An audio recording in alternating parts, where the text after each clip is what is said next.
Ми станемо для фотографій, а потім... Салам алейкум. Добрый день. Это стало возможно в результате очень большого интереса и конкретных действий большого количества людей, международного сообщества и конкретно президента Турецкой Республики господина Эрдогана, действия президента Украины господина Порошенко, действия лидеров Меджлиса крымско-татарского народа и лидера крымско-татарского народа Рифата Чубарова и Мустафы Джемилева.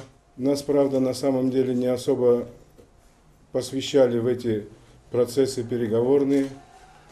И еще как бы до конца не знаем, что нас ждет впереди, если мы попытаемся пересечь контрольно-пропускной путь между Херсонской областью и Крымом. По крайней мере, я не давал никаких обещаний, никаких гарантий, что я не буду делать эту попытку. Через некоторое время я обязательно попробую вернуться в Крым. Мы не знали, что нас везут в Анкару. Мы вообще не понимали, что происходит. Меня забрали с СИЗО, Ильмибея забрали с больницы.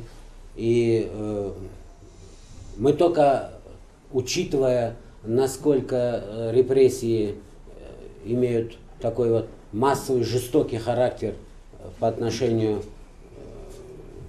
к нашему народу в Крыму, мы только могли все-таки предполагать, что еще может худшее развитие событий.